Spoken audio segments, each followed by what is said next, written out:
Good evening, lunatics. It is time for another episode of the podcast. We are fresh off of stirring shit up on TikTok. Larry has made everybody mad. Again. They're probably pitchforks and torches headed his way as we speak. Um, but we had a great episode last week with Michael Lombard. And boy, do I have exciting news for y'all. Larry's going to be gone next week. And Is that the exciting news? Yeah, and I was struggling to find a co-host. You know, last time we had Tony Stronchek from Pro Miles came in with us. We had Larry Cawthorn step in one time. But I thought, especially after today, I thought, you know what we need? We need ourselves another dose of Anik. So Anik Lesage from Small World Ventures will be back next week. And for those of y'all that hate brokers, you better buckle up because she's coming back. And she's coming back with a vengeance. And she will be the co-host of the show. So I am really looking forward to this. In case you have not, I'm working myself out of a job here. There's a little method in my madness here, okay? Yeah. Is this when you're not going to Chicago? What are you doing? You're going I'm going to Chicago. It's our baby's, our youngest grandbaby's birthday, Morgan. Oh, okay. So we're going up for the weekend. So yeah. Well, listen, the grandkids probably take precedence over the podcast. So, well, 3 or 4 times a year, you have to kind of get your priorities in order. Most of the time I don't, but my wife tends to help me with that once in a while. So, all righty.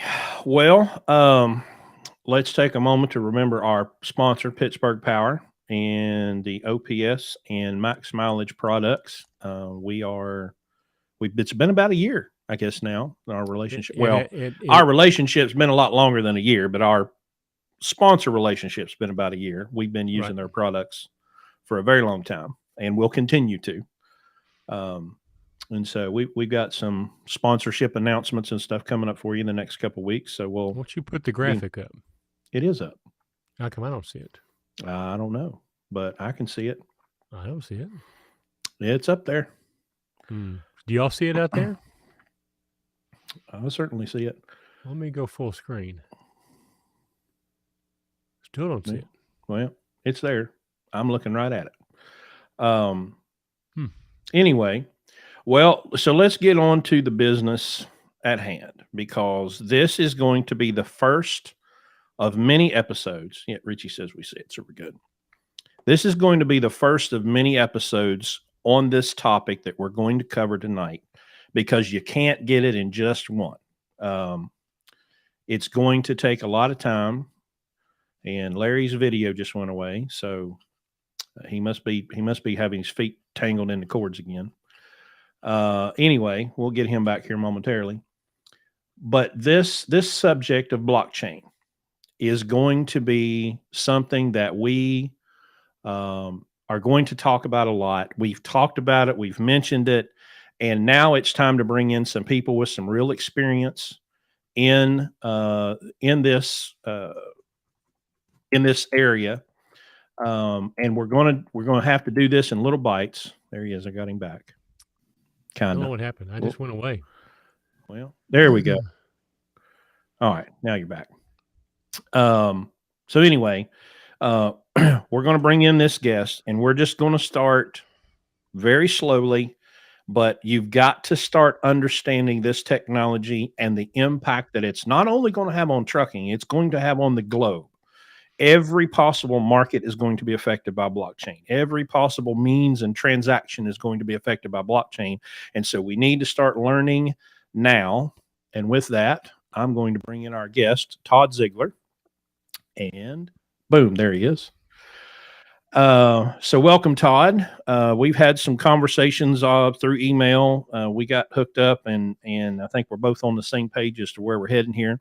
So why don't you take a minute, introduce yourself to the audience, give them a little background about where you came from and how you got here, and then we will proceed into the subject. Absolutely, and thank you both for the opportunity to discuss this convergence of $2 trillion American industries, right? Blockchain and Web3 and the transportation space. So My name is Todd Ziegler. I'm the CEO of TruckCoinSwap. We are a blockchain-based fintech company that settles freight invoices. My background, I've been in the industry for about 10 years. I'm not somebody from Palo Alto or Manhattan. I'm a recovering attorney by education. Landed in the industry, like I said, about a decade ago. Spent a lot of my time in the C-suite for a couple companies, working with Fortune 1000 shippers, helping them source capacity, work through procurement events, those types of things.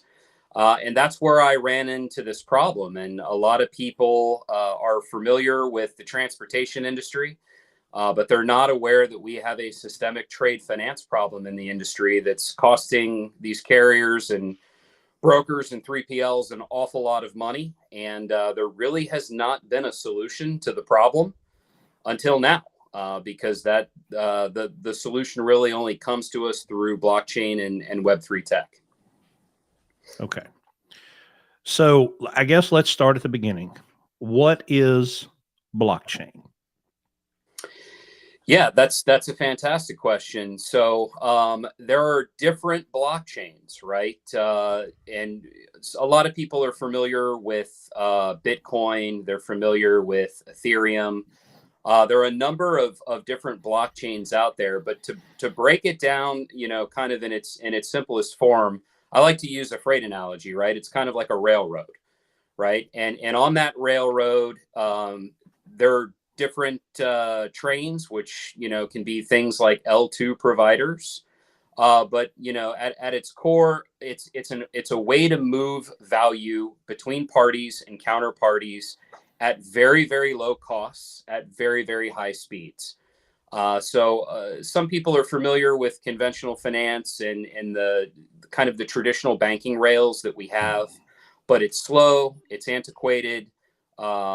It doesn't allow us to innovate and bring forward the types of solutions and value proposition that blockchain does. So and we're still at the ground level, right? I think it's something like 1% of the world owns or is familiar with blockchain and digital assets.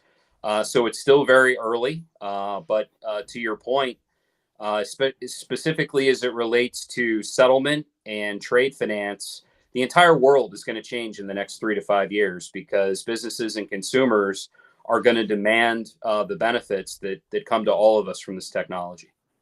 Well, you brought up the conventional banking system, which, I've got this anecdote for you. About 2 months ago, we had some really bad windstorms come through here, and it tore up the roof of my house. So I called the insurance company. I went through the thing. They sent out the adjuster, and then they said, okay, approved. We're going to send you a check. Awesome. So I've already got the estimate. The guy's chomping at the bit. He's ready to lay shingles on top of my roof. They send me a check. Well, of course, it's written to me and to the mortgage company. Now I have to send it to the mortgage company. They have to endorse it. They send it back to me. I finally got the check yesterday back from the mortgage company. I took it to the bank. Now, we're going to have to put a 2-day hold on this. It's like, where now that I understand blockchain, if we were in a blockchain-based financial system, there could have been a button pressed and the contractor paid instantly. It's just, but this antiquated, I don't know if it's slow on purpose. I mean, we have real security threats. We have real problems that surround money that have to be dealt with. The criminals and the scammers are they're proficient. They're good at what they do. And so obviously we have to have some protection measures in place, but because everything has to go through these centralized points, then there's no way to protect. But blockchain being a decentralized ledger that is immutable and it's everywhere all the time, these transactions literally could happen in the snap of your fingers and be free, or almost, if not free, almost free. So that's where we're trying to get to. And so when we look at the problems, when we had Anik on, the broker, and she's coming back, we talked a lot about double brokering. And it's like there's two kinds of double brokering. There's the kind where someone promises to do a load, ends up not having a truck, so they'll broker it out to try to piece everything together. Let's call that consequential double brokering. And then there's the scammers. Then there's the people that just want to call with a fake number and or steal someone's information, steal their MC number, steal their phone number, steal their information, and book a load and get a fuel advance and then vanish into thin air with the money. Right. So we've got two problems there. And blockchain fixes this because now we have an immutable record that cannot be changed. That's what immutable means. It cannot be changed. It cannot be hacked because there's no one central server to go through. So can we talk a little bit about that immutable nature and maybe use the example of double brokering or just the relationship, because you have a shipper and you have a carrier. And there's either going to be someone between them or not, okay? And this has been the big conversation. Truckers right now, especially in my TikTok comment section, brokers are unnecessary.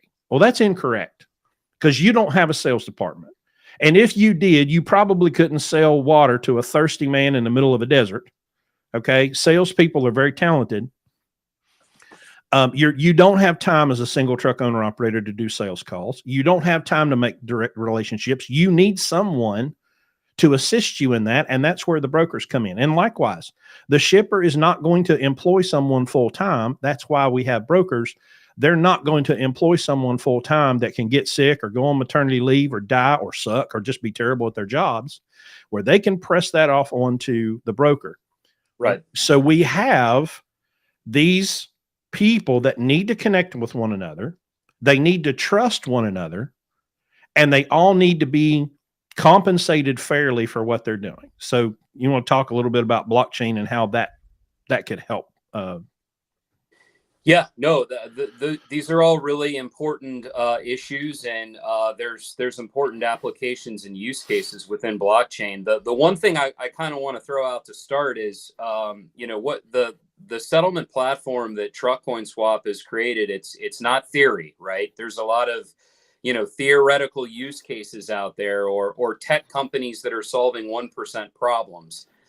That's not what we're doing. So we announced the first ever.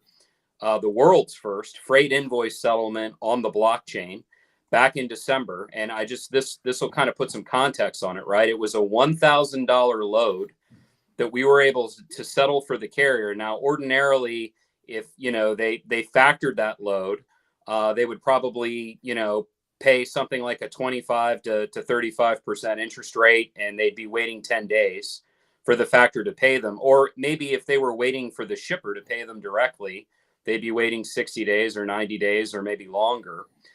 We were able to settle that invoice instantaneously in less than a second, get them to cash in less than a second. And then it still took about 3 days to move the USD, the dollar value of that invoice, from the exchange to their business checking account, right? So it still took us about 3 days, but the total cost to the carrier on that $1,000 settlement was $1.01 on the blockchain.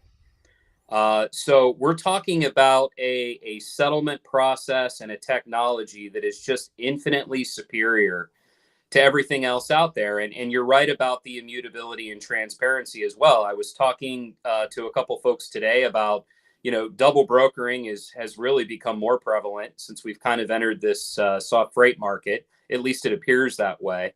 Mm-hmm. And one of the things, you guys will love this, that we're able to do, typically you've got an MC, you've got a DOT, you've got a notarized signature, you got a business checking account, you got an address for a carrier. That's a great way to kind of vet carriers or vet shippers or whoever.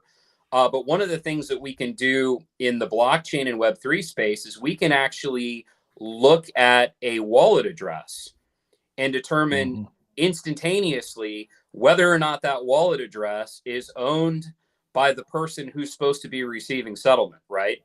If we're settling with a carrier in Indianapolis and they send us a wallet address that's got, an IP fixated in Albania, we immediately know that fraud is afoot. Yeah. Right. So there's just a lot of really cool things from, a security perspective as well, financial security and cybersecurity that we could do with this technology that is just not available in traditional finance and banking.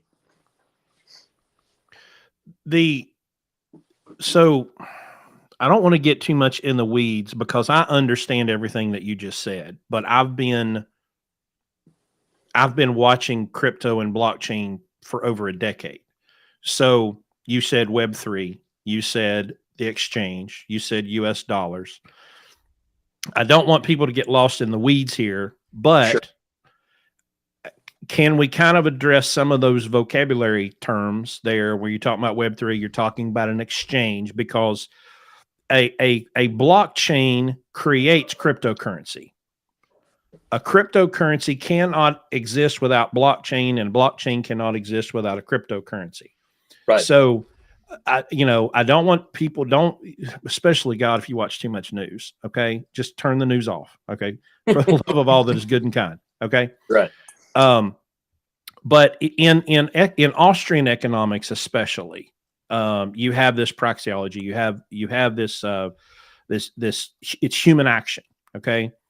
And when you have a currency, you have a store of value that is created, like digging gold. You're literally doing physical action to dig gold out of the ground, and you're getting something that's rare and it's valuable. The blockchain activity creates that currency because the currency is rewarding. If I get off the rails here, stop me.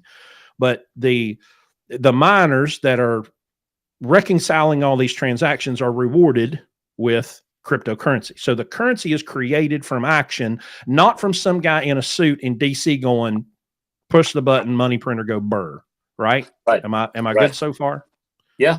Okay. Yeah. So when you have a currency that is created from human action and not the whim of some centralized authority that says, oh, because I said so, we'll press the button. You have real value that is built there, that it's not just built on a whim. Right. So when you reconcile this transaction, is it Ethereum? Is it what kind of coin? Because you were having to go through the exchange to get to dollars. So how are we getting from one space to the other? Right. So I'll try to take that piece by piece. So in reverse order, the token, the store of value that we're using to facilitate this super fast and super cheap settlement is a Polygon token. Right. And for anybody that's not familiar with Polygon, the way I like to describe it is Ethereum is the blockchain, right? Mm-hmm. Ethereum is the train track. Mm-hmm. And Polygon is like the train, right? That can move value from one party to another. It's referred to as a layer 2 solution, but that's really not important. So the token that helps us facilitate all of this is a Polygon token. And to your point about US dollars, and everybody's intimately familiar with it now, given that inflation is, depending on who you ask, somewhere between 6 and 12% annualized, right? Right. Everything's more expensive. That's because there's no cap on the supply, right? Right. Our friends in Washington can print as much of this stuff as they want, and the more they print, the less it's worth. Right. Whereas if you look at, by comparison, something like Bitcoin, there are only ever 23 million Bitcoins that can ever be mined, right? Yep. There is a cap on the supply. And that's why we've seen Bitcoin over the last 12 or so years go from a value of 0.0001 to, it almost hit $70,000 a couple of years ago. I think it's currently around $30,000. Mm-hmm. And there's a lot of volatility and there's up and down, but the value is the scarcity, right? If Satoshi or whoever the ultimate creator of Bitcoin actually is, said, hey, I'm going to create this blockchain and this currency, and I'm going to be able to print as much of it as I want, it probably never would have gone anywhere, right? Right. And that's the thing, we talk so much about, not wanting to change, not wanting to adopt new technology, not wanting to adopt new innovation. But look at how insane our current model is, right? We have carriers that are paying, and brokers who are paying 25 to 35% annualized interest rates. These are the equivalent of payday loans and hard money loan rates to get their cash advanced to them on their receivables because they can't wait, 30 to 180 days to get paid directly by a shipper. And what's being advanced to them is a currency that's predicated on debt. I mean, it's not even an asset. It's actually a debt instrument that's inflating to the tune of 6 to 12% a year. I feel like if aliens came down to the planet and you gave them two options, our current economic model and a blockchain-based settlement model, they would say, well, who in the world would take on the fiat currency banking model? And it is categorically insane.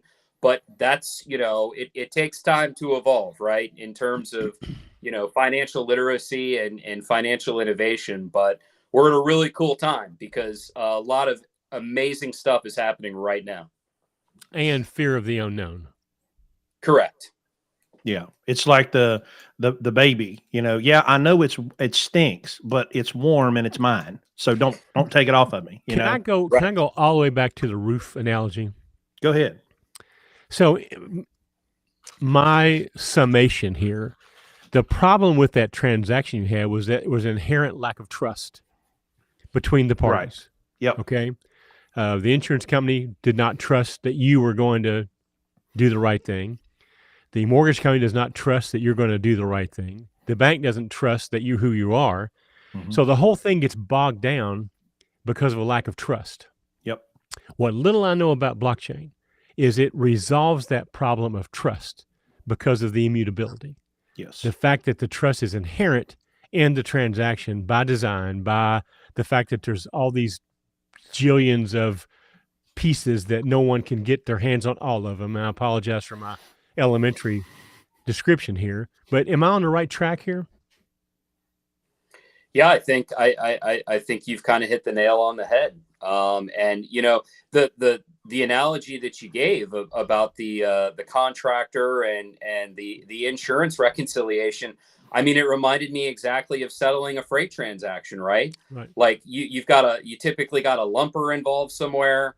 You typically got a factoring company involved somewhere, and it may not be it may not look like a factoring company, right? It could just be somebody that's advancing you cash and skimming 3 to 4% off the top, right? And there's all these counterparties involved in every truckload of freight that drives down the road. And, this is, so a lot of people talk about Bitcoin, and Bitcoin kind of came about through a white paper that was written by somebody named Satoshi, right? Right. And the thesis is really, if you break it down, that this technology is the best technology that humankind has ever seen for disintermediating third parties, improving quality of life, and improving the trust deficit, right? Right. That is the use case that, was kind of the impetus of blockchain. So we're now seeing that solving problems with respect to the trade finance problem in the transportation industry. And I believe strongly in the next 3 to 5 years, we're going to see this technology disrupting trade finance in every industry around the world. Right. And trucking is the perfect proving ground because you can't help but be separated by distance from the people that you're dealing with. Back to our roof analogy, the first thing I had to do was build some trust, right? I don't know a roofer. So what did I do? I called my friend, the contractor. Hey, John, I need a roof. I need a name. Well, I trust John because John builds bathrooms that cost more than my house, right? So I know John's going to know some good people. John says, absolutely, call this guy. Called that guy. He came, he gave me. So now I've got the trust built with the contractor, which I got through relationship. Right. And, I have a contractual relationship with the insurance company, but they've been screwed enough times that they're not just going to say, oh yeah, man, go ahead. We trust you completely. No, you don't. And you shouldn't.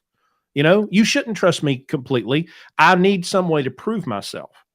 Now, one little side exit I want to take here. I'm wondering is if this immutability will get us to a point where the dirt bags that need to be brought out into the light of day that blockchain will shine a light on them that they can never hide from. Would you agree with that? I think we'll get there. I don't think we're there today. Right. But I think we will get there. And, a couple of years ago, we saw IBM and Maersk partner up on the TradeLens blockchain project, right, which was really about improving efficiency in settlement and workflow. And, it didn't get the market participation that they were hoping. But it was a great use case. And I think we're going to see a lot more use cases around the security issue and around issues related to mitigating fraud and malfeasance and misrepresentation, because there's a lot of that in the industry right now. I think people that don't understand the technology, the blockchain technology, they're still going to have doubts because of the fact that there's always been a way to corrupt the system. Everything we've ever done has been corruptible. How can you guarantee them, or how can you explain to these people that that's not going to happen with blockchain? Yeah, it's difficult to corrupt, right? Because to the point earlier on immutability, everything is on the chain, right? Every transaction has complete transparency. And not every blockchain or every application or every use case or every company that's building in the space is completely decentralized. Some parties are, some parties aren't. But we've got this ledger, right? It's funny, you hear some of the anti-blockchain, anti-digital asset crowd in Washington, D.C. They talk about illicit transactions, right? And unlawful activities that are taking place that are denominated in Bitcoin and Ethereum. It's like 0.01% of all the illicit transactions in the world are denominated in digital assets. The other 99.9% are all denominated in government fiat currencies. And mostly dollars. Mostly dollars. Yeah, it's probably like 90 to 95% in dollars. Right. So is it a perfect system? No, but it is infinitely better than the system that we have today. Ross Ulbricht has been in prison 3,500 days. Now, a bunch of y'all have no idea who that is. Google him, because he's been in prison 3,500 days for running a website. But you're welcome. Just jump on down that rabbit hole. Yeah, and it was funny. I think it was Elizabeth Warren that put out what one Bitcoin transaction takes more electricity than it does to run your entire house, which is just the absolute biggest line of horse shit probably ever uttered by a politician. But people just took it because she said it, and her team said, "Oh yeah, oh."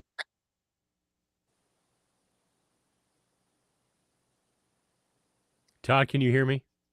I can hear you. Chris, you just dropped out. Chris, you dropped out. Sorry about that. There you go. I think I accidentally hit the mute button. It was Elizabeth Warren. Are you hitting the wires with your feet? Come on, dude. No. Yeah, Chris, I didn't want to name names, but you went ahead and did. So it was Pocahontas getting into my computer. Well, and it's not just her. It's right. This. And listen, I am not going to give any politician credit enough that they even know what they're talking about, because they don't. But this is a very, very threatening technology to a lot of established firms and established industries that are going to fight like hell. Mm-hmm. And people are like, oh, but then this is going to happen. Okay, I wish them the best of luck. Okay, because if you'll take the time to understand what blockchain is and its full capabilities, when you really talk in, when you get into the privacy stuff, I wish them the best of luck, because this genie is out of the bottle. Pandora's box is opened, and there is no putting a lid on it ever. Right. So let me Go play ahead. devil's advocate just a little bit, okay? So let's use TikTok for an example. You know, the genie's out of the bottle. The only way they can put the genie back in the bottle is to ban the app. Mm-hmm. With the talk of the U.S. government having digital currency, and them making a lot of false innuendos about the exchange that failed down in where it was. Can they scare people away from the time? I mean, everybody thinks TikTok now is a Chinese spy, you know, when all they're worried about is people being able to talk to themselves, you know, to each other, decentralized, you know. Right. How do we counter the power of, I'm going to use this word, patriotism? How do we counter the power of patriotism? Yeah, that's a great question, and there, you know, this is almost one of the, you know, the top topics on the Hill right now. And I'll let you guys know I'm in touch with a number of members of Congress. We've got a war right now against capital formation. We've got a war against tech innovation. The problem is this is a global tech, right? So the United States, and, you know, another big concern right now in the country is, you know, we need to do everything in our power to maintain world reserve currency status, right? We want to keep the petrodollar. We want the dollar to be the most prevalent currency in the world, right? We want all oil transactions denominated in US dollars. Well, if you say we're going to shut down digital assets, we're going to shut down blockchain, we're going to shut down Web3 tech, guess what? Legislatures in Brazil, in Saudi Arabia, in China, in India, they're continuing to move forward, right? Yep. So the capital is going to flow to those jurisdictions. The innovation is going to flow to those jurisdictions, and the benefits are going to flow to those jurisdictions. So if we are really serious about maintaining our status in the world in terms of having the world reserve currency, being a leader in financial technology, being a leader in innovation, we've got to strike a balance, and we've got to make sure that we are not forcing innovation and forcing entrepreneurs and forcing capital formation offshore. Well, just in the news in the past week or two, the Saudis stopped using the dollar for the oil transactions, right? With Brazil, I think you said so. That's right. The BRIC countries are kind of trying to form a coalition right now to get away from the petrodollar, and that is something that we need to take very seriously. Sure. You know, I'm a big freedom guy, right? I enjoy liberty, and I pretty much love liberty above anything and everything else, because if I'm free, everything else works itself out. Now, we love, when I say we, we're talking about Americans. We love to talk about the land of the free and all this stuff, but you're going to have to at some point accept that allowing entrenched bureaucracies and establishment firms to drive us away from technology that is leading to the freedom of all of humanity, not just Americans, not just Chinese people, not just Japanese, but human liberty globally. But to Larry's point, talking about the fear that we have a media that is hell bent on turning us against one another. Now, of course, they never turn us against the people they should turn us against, but they turn us against one another based on nationality or sexuality or gender or whatever it is. It's always something that they're trying to trigger us and get us distracted from what's going on. And what I see now is that we've really got to stop allowing ourselves to be so easily triggered and easily distracted by beer cans, for the love of God. And turn off the television. There's one thing, and I will bless his heart, Al Gore, years ago when I was a kid, I think they were trying to outlaw wrestling, like professional wrestling. It was too violent. And Al Gore, out of the mouth of babes, he goes, y'all realize that television's got an on-off switch, right? If you don't like it, you just turn it off. And I thought, thank you, Al Gore, of all people. Really? Probably the most Turn profound off. thing he ever said. Well, it went downhill from there. Yeah. Turn off the television, okay, and pick up a book, preferably one on Austrian economics, preferably some history books. Because I saw a guy today, a very interesting TikTok, and he said, "Look, this is not. This is a new time and a new age. We've not been down this road before. It's a very exciting time to be alive." Because I saw this great meme. It was like, hey, it's like the collapse of the Roman Empire, but with Wi-Fi. And it kind of is. But this end of the age is very different from any other end of an empire or a system that has come to an end. This one's very different. And this one is something to look forward to. But we have to overcome some economic illiteracy. And sometimes it's hard to say, Right. I don't know, I don't know, or I've been taught wrong. I've been given bad information that benefits someone else. But we've really got to take the time here to open a book and first say, I'm smart enough to figure this out, even though I've been told my whole life, listen, citizen, just trust us. You don't need to understand all this stuff. Just trust us. We'll take care of it all. No. Don't do that. Right. It's some purple Yeti. But what if I'm a Keynesian? Jump off a bridge if you're a Keynesian. Okay, that's what I want you to do. Yeah, and I mean, to your point, Chris, a lot of this stuff is not taught in schools, right? Nope. Most of it's not taught in schools. There's probably a reason for that.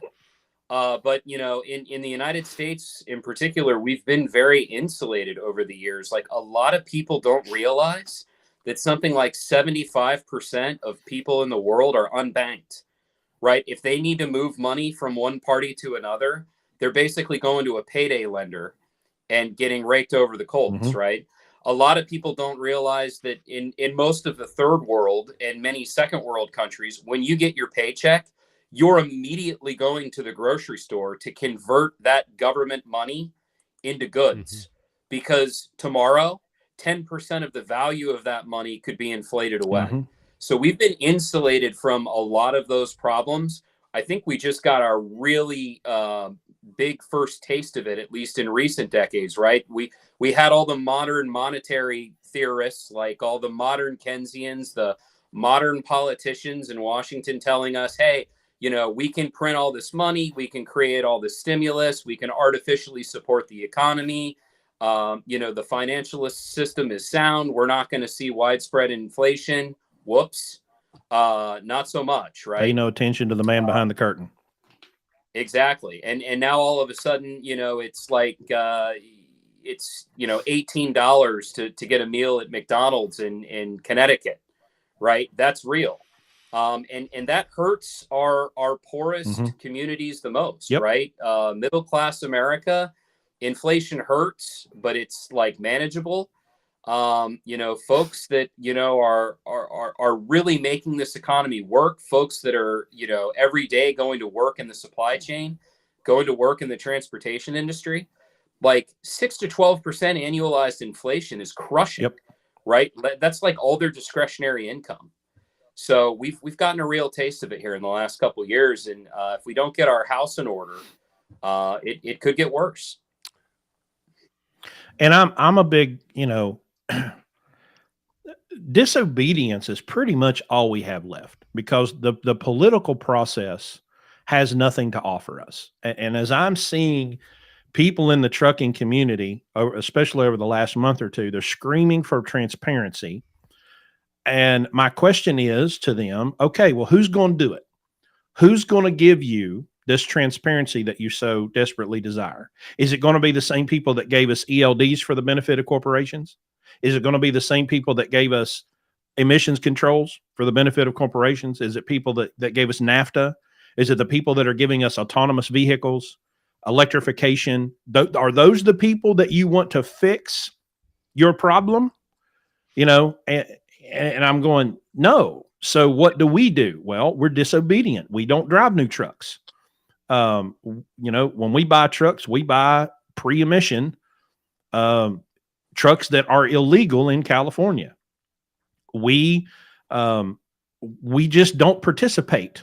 You know, I didn't participate in the entire pandemic. You know, I just made the decision. No, I'm not going to do it. So I ignored every mandate and every rule set down in 33 states for the entire time. I just said no. And guess what? Nothing happened.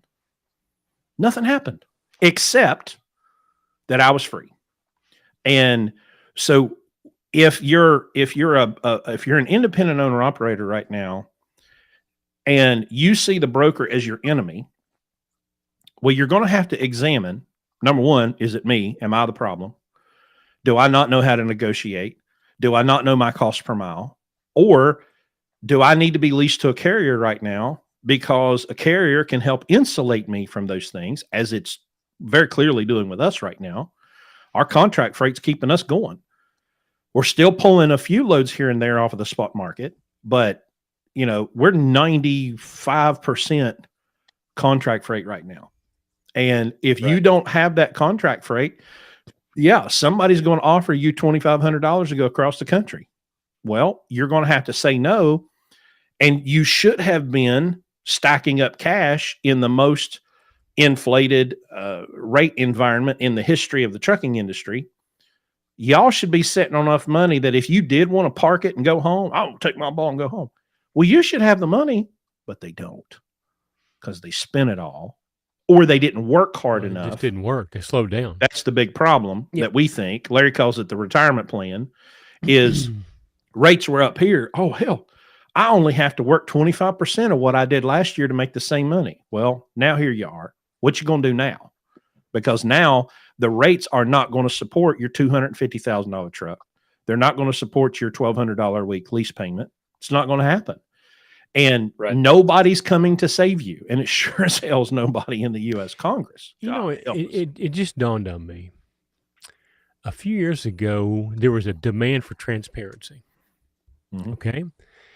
The powers that be, the FMCSA, the CVSA, the DOT, they demanded that truck drivers be transparent with their logs. Mm-hmm. They demanded it. Sure did. How'd they fix that? All right. Now, these guys are asking for the same thing right now, you know?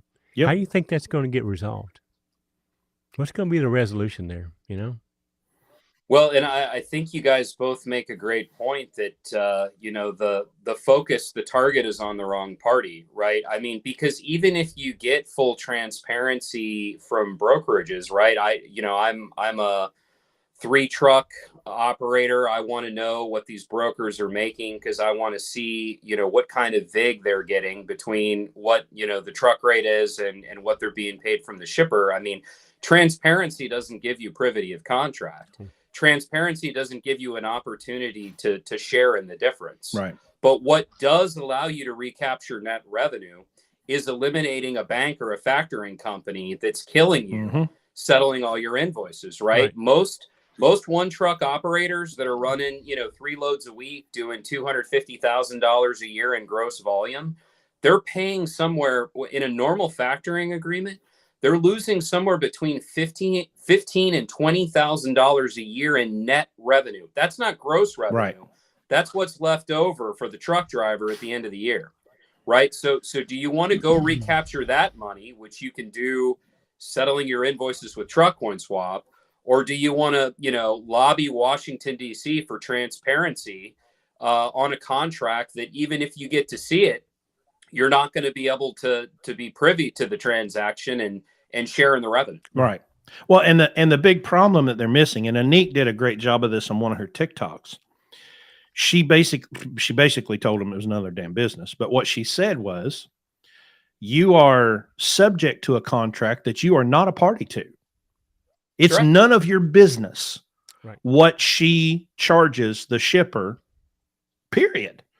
And y'all don't want to hear this, but they're not going, even if they could wave some magic wand and cast a spell that you want them to, they're not going to be able to upend contract law, period. You don't have a right to see a contract you are not party to. Now, if out of the goodness of their hearts, they somehow want to say, okay, well, here, we'll show you, and we're making, 10 cents on the dollar, whatever it is. I mean, the average by every metric I've ever seen is 15% across the board. But like you said, you guys are so distracted. Number one, you've created a boogeyman in that the broker's keeping 50% of the rate, which is just nonsense. No shipper is going to allow that for very long. Could it happen? Sure. But like I see it with fuel prices, right? We'll watch fuel prices. I'll know when they're getting ready to tick up because our discount shrinks. And it'll go up and our discount will go down to 10 cents a gallon. And then all of a sudden, boom, it goes to $1. Well, I know that it's getting ready to fall out the other side and come down, which it has, from $6 down to in the upper threes for us right now.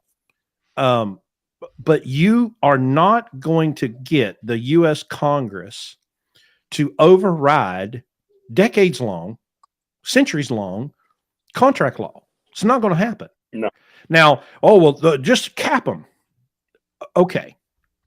So let's say that the Congress, or it's not even the Congress. That's the stupid thing, is these morons don't even understand 8th grade civics. You want an unelected body in the Federal Motor Carrier Safety Administration to blatantly violate the Constitution.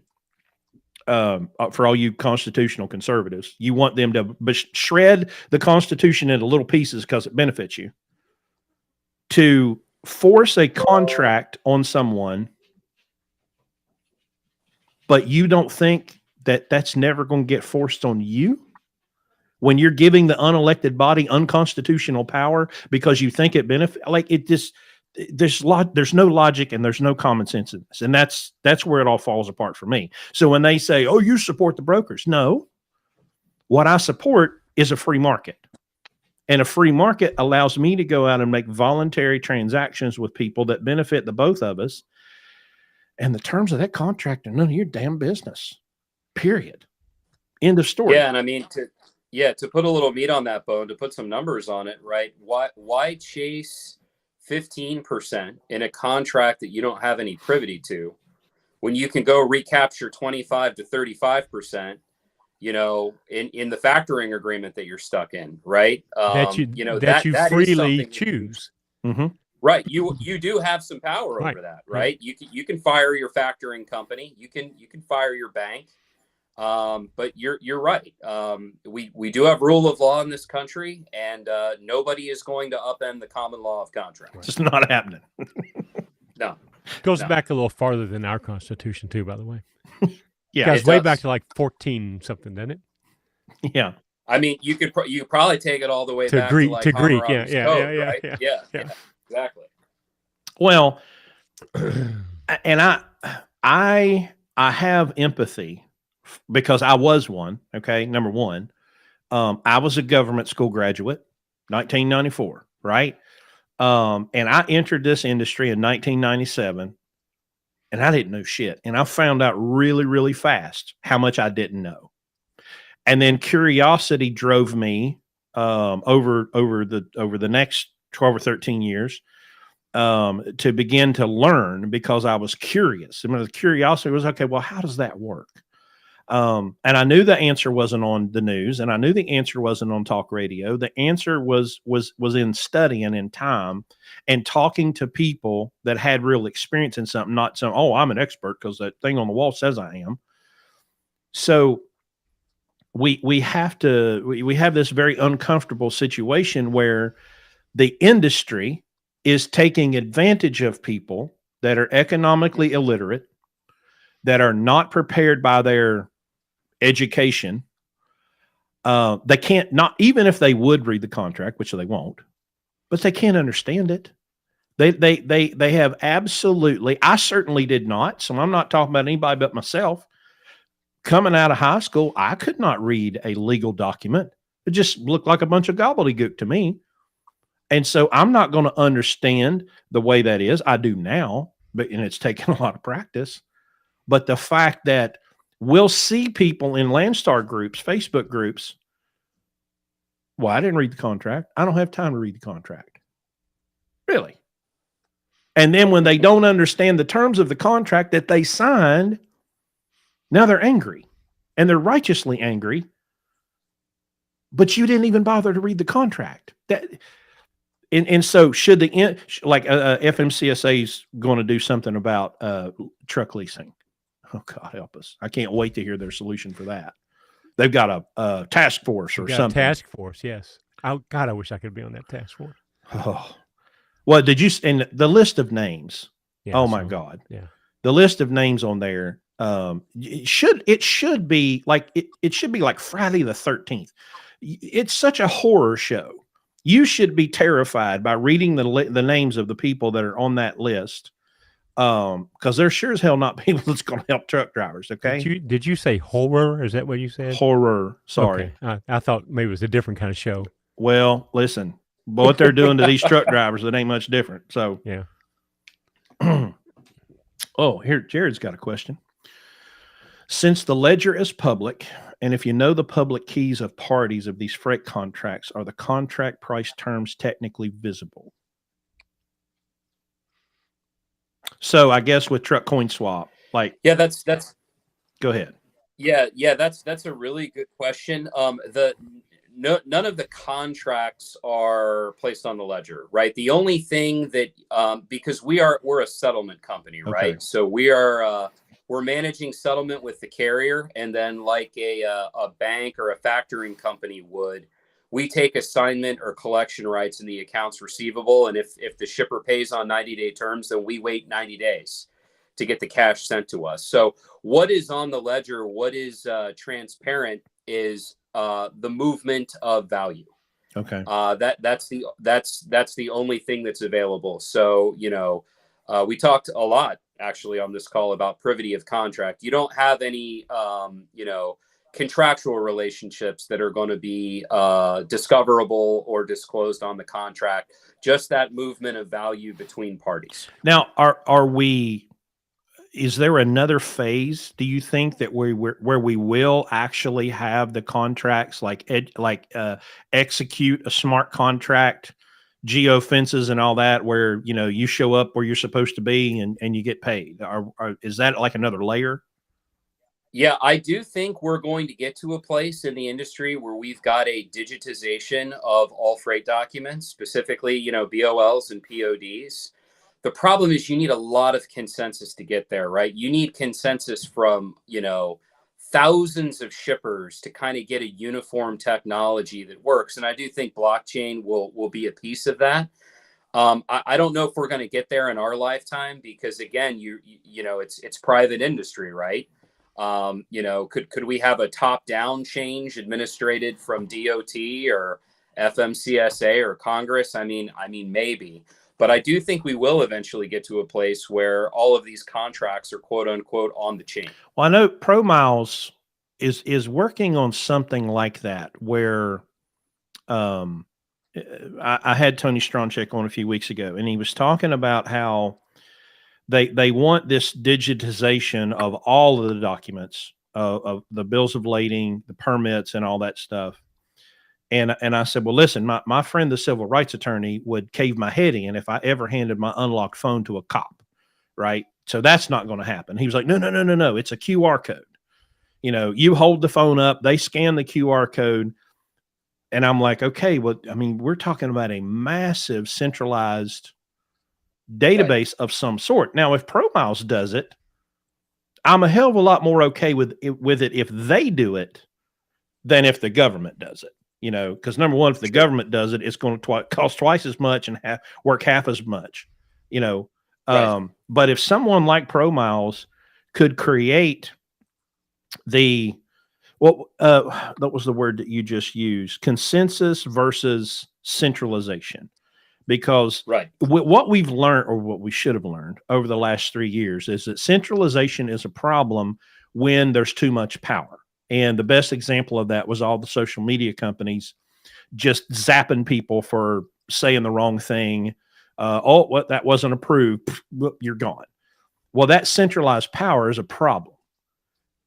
Right. But, that's why I'm wondering if we can weave blockchain into some sort of centralized transportation management system. I mean, I'm thinking that if somebody got the right idea, it could happen really fast. I don't know. I don't think the LTL market is going to survive the next 5 years, 10 years, maybe. They're way too expensive. They're way too inefficient. We're putting stuff in trucks in 53-foot trailers that could fit in a cargo van.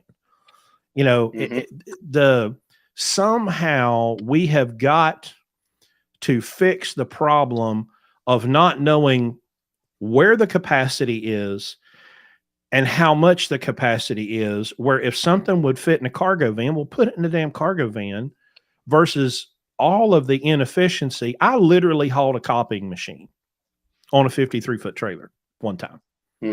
A copier. Yeah. Like it fits in your office on a 53-foot trailer. It was, and I drove it like 2,500 miles and they paid me some exorbitant.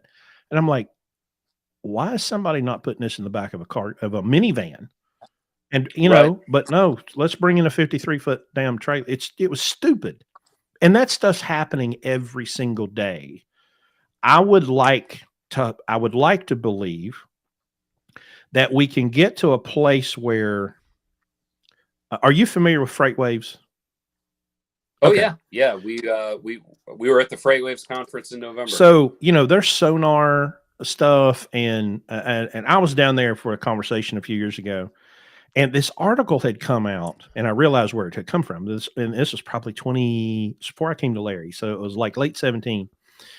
And they said, well, we know who is wasting the most driver's time, right? They had this list that was published based on ELD data, because now all the trucks have ELDs in them. And so we can track all this data.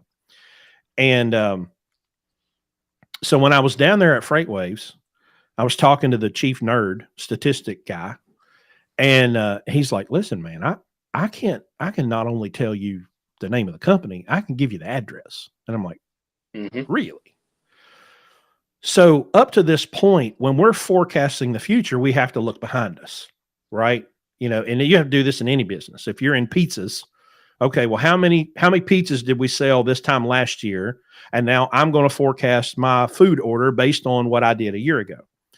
I wonder if blockchain gives us the ability to get as close to real time as possible to know where capacity is so that we can match it up more efficiently, that someone doesn't have to deadhead.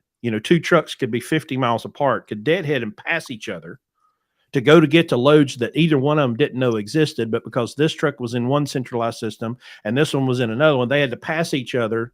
Whereas if they would have just been aware that the load was there and the load had been aware that the truck was there, they could have went, well, there's a guy right there, like 2 blocks away. Let me just put it on his trailer instead of deadheading somebody 50 or 100 or 150 miles. So yeah, and I mean, kind of a corollary to that, we still have truck drivers delivering loads, driving to truck stops, putting their PODs in mailboxes at truck stops, mailing them across the country.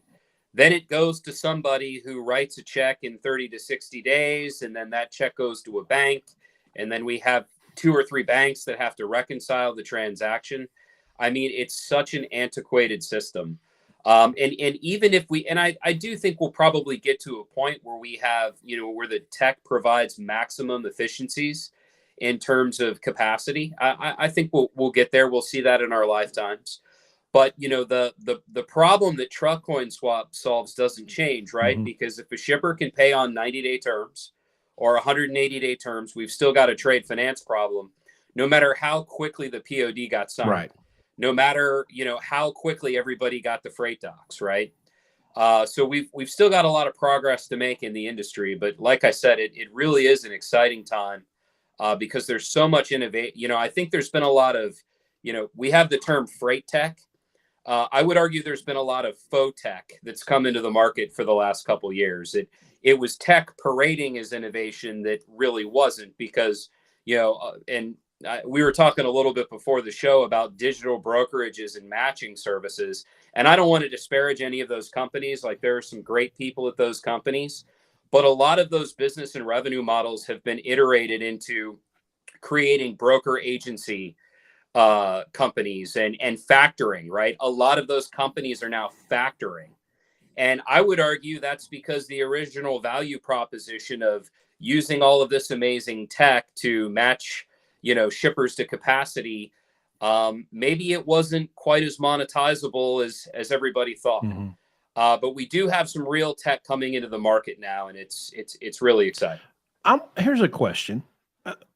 So if the shipper, let's say Truck Coin Swap, the shipper is agreeing to run the transaction with Truck Coin Swap where everybody can get paid faster and cheaper.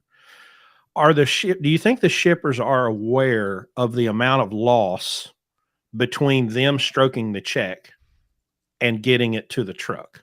Like all of the factoring, are the shippers aware of that inefficiency? And does Truck Coin Swap do you have the ability to say, hey, shipper, look at all of this 25 or 30% loss. If you run it through us, maybe we can lower your bill because they're still paying it, which means all of us are paying it at the consumer level. We really are. Yeah. And that is the issue, right? The legacy shipping companies are not going to change anything because they benefit, right? If annualized, let's just say annualized inflation is 12% to keep it simple. Mm-hmm. Okay. So 1% a month. If I can pay you on net 180 terms and I don't have to pay an invoice for 6 months, I'm getting a 6% value mm-hmm. in waiting 6 months to pay you. Mm-hmm. Right. So I don't have any benefit or any financial incentive to change anything. Right.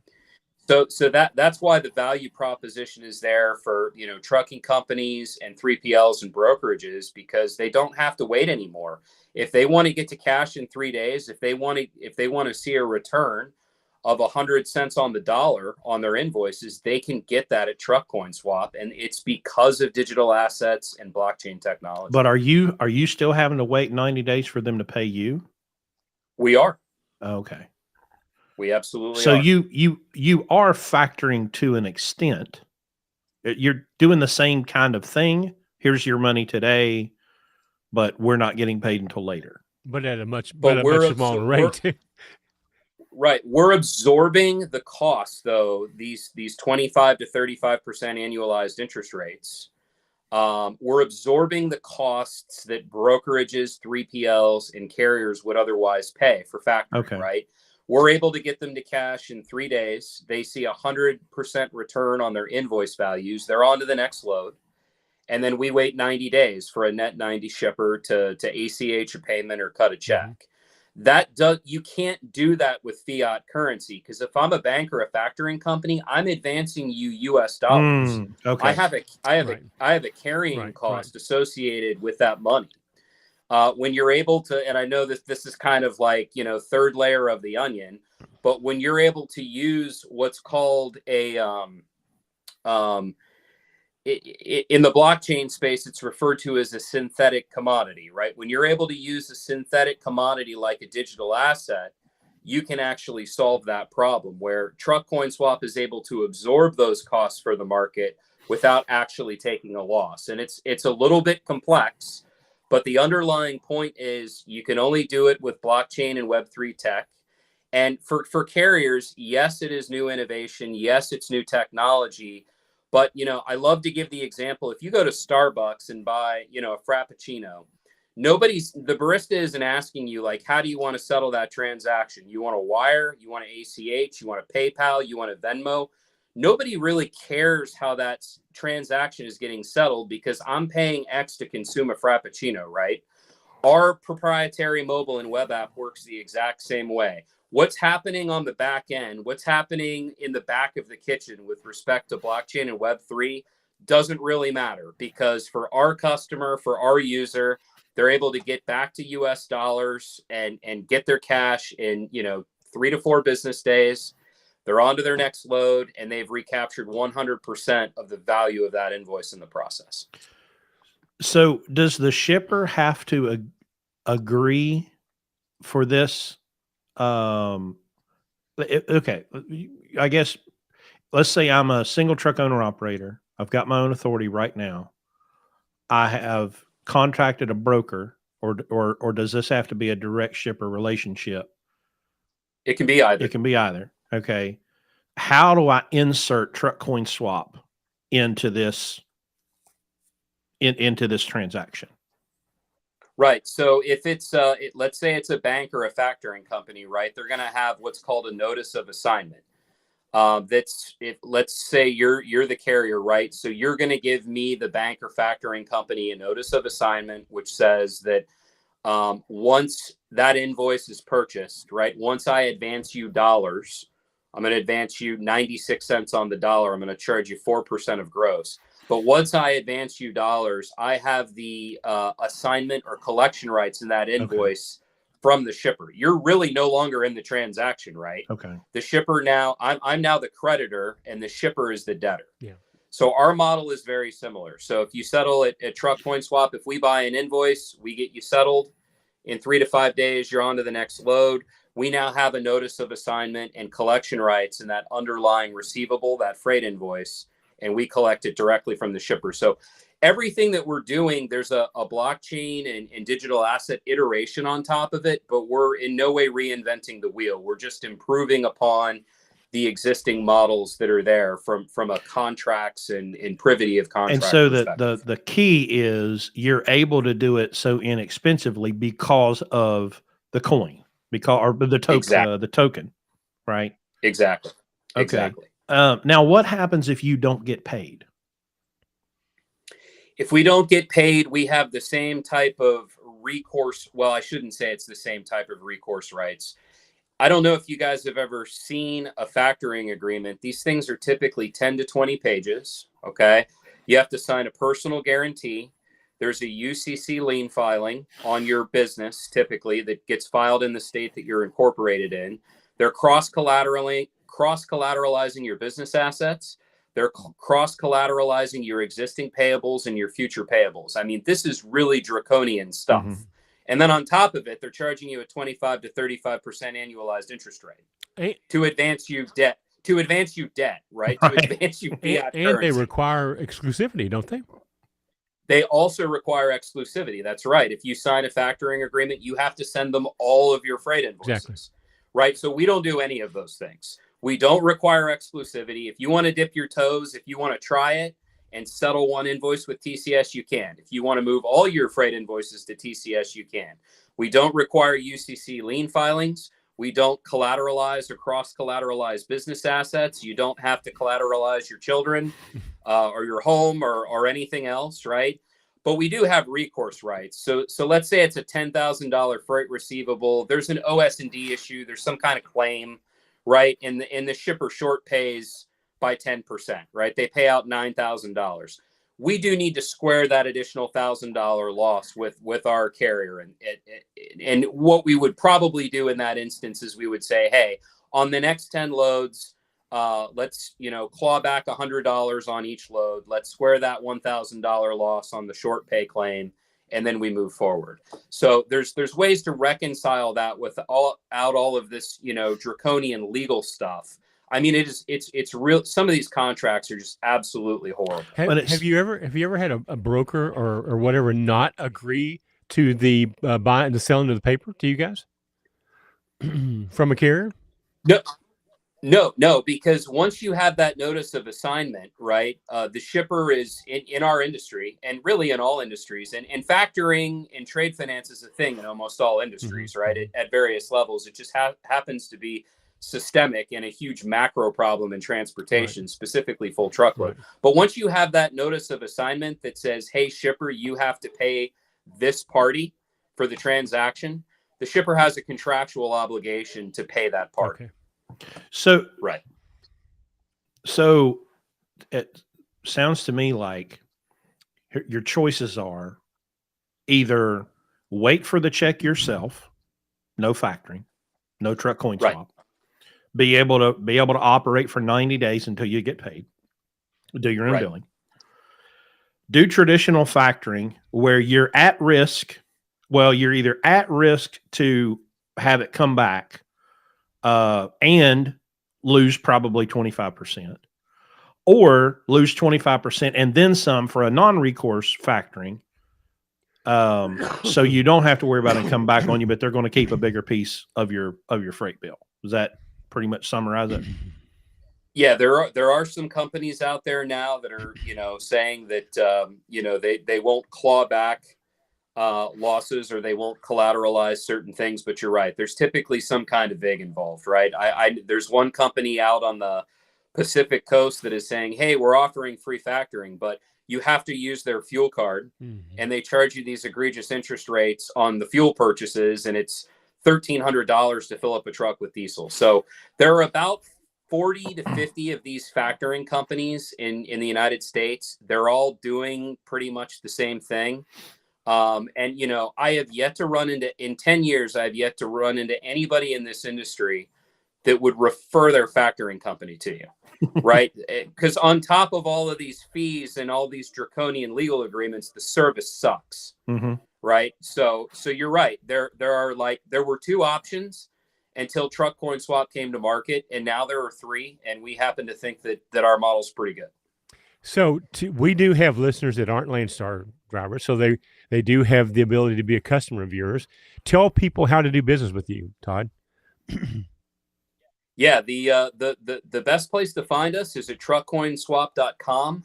In addition to just kind of having a website and a registration page for carriers, there's a ton of content about the company, about our mission, why we're doing this, why we're looking to disintermediate these problems. Truck Coin Swap also has its own podcast, so we've got a lot of great discussions on these subjects about financial literacy and about recapturing revenue and how transportation companies can do that. So check us out.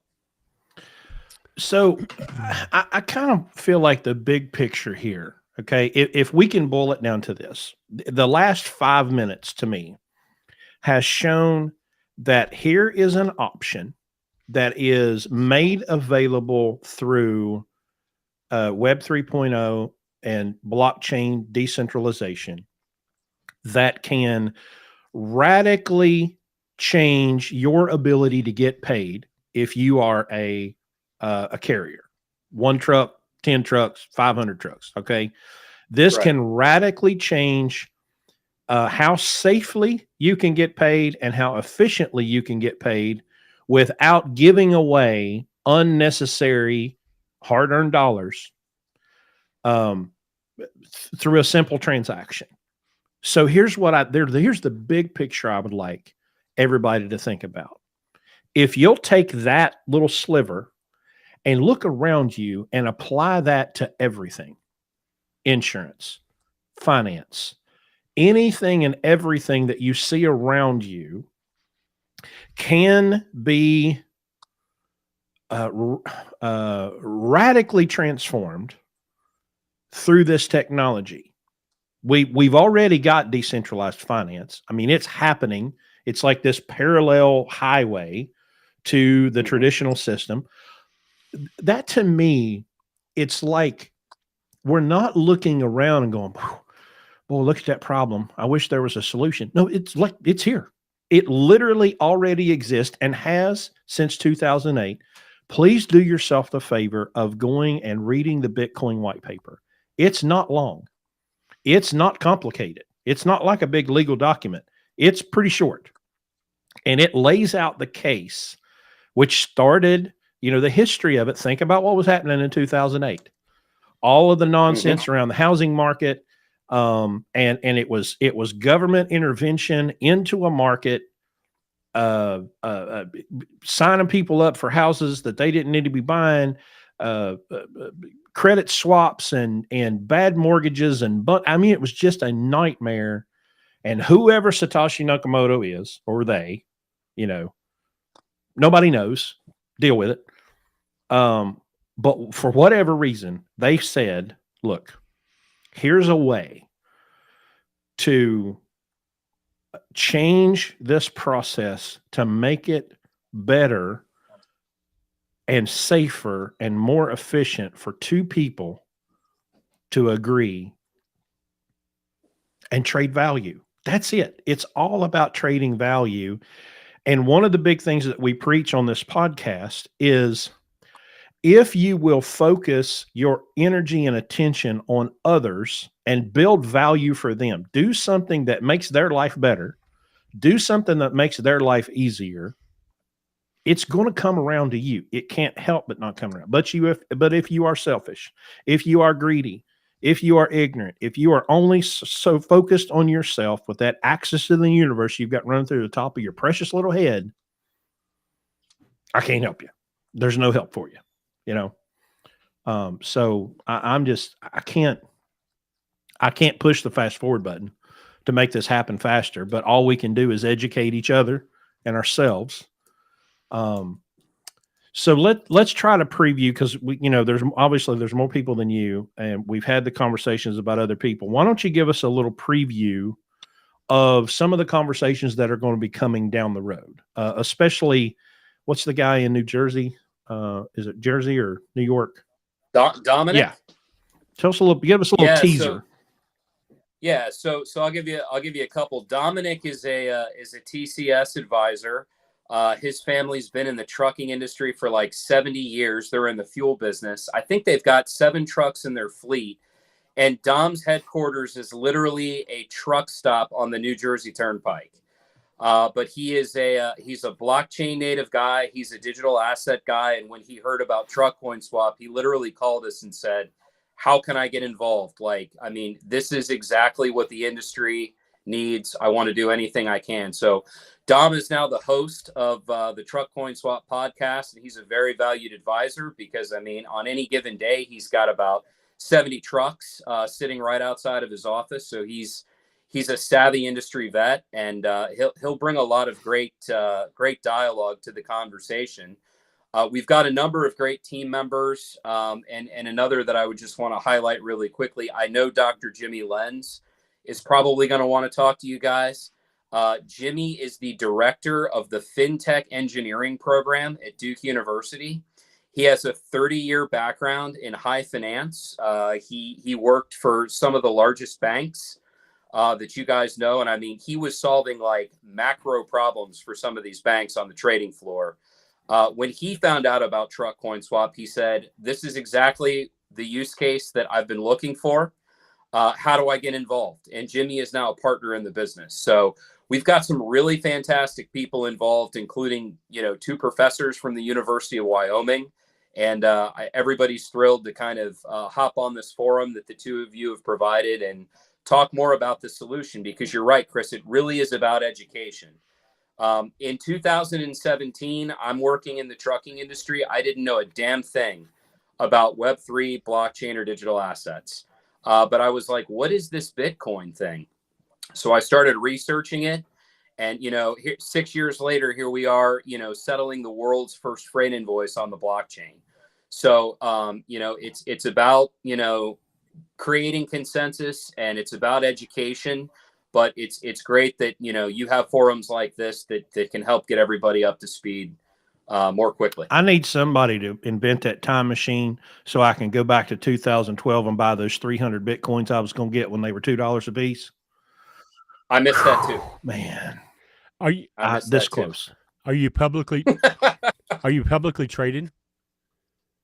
We're not publicly traded. We're privately owned. Sometime we're going to get off into the rabbit hole of what decentralized finance looks like on a stock market level, but we're not going to do that right now. But someday, we've held the same 40 people all night tonight. I'm kind of surprised at that. So that's a credit great to you, Todd, more than us, I'm sure. So, well, you should cut. We're having a live event in August. You should come and drink some bourbon, and then we can have the really crazy conversations about where blockchain is going to head. We could give you the night session Saturday night, and you could just go. So that'd be great. We'll talk to you about the details. Awesome. Uncle Benny said, "Wonder what Satoshi Nakamoto's thinking about these days." Unless it was Steve Jobs, it's one of those fascinating things, because I saw one time that somebody was like, oh, it was this person from Sony and this person from Motorola, and because they took the name Satoshi Naka, and it was all these Japanese people or whatever. But I mean, we'll probably never know. Supposedly, there's a wallet that has so many Bitcoins in it that Satoshi has. So I don't know. Maybe someday, and the dollar has collapsed and gone away, and Bitcoin stands against precious metals as the world index. Satoshi's going to come up and be like, "Hey, y'all, here I am." And it'll end up being Donald Trump. God help me. Listen, it's probably not Donald Trump, but I have heard that he's got like an NFT project now. So I don't know anything about it. Listen, but, every teenager on TikTok's got an NFT. Well, real quick, one thing about NFTs. NFT is a non-fungible token. Okay. Right.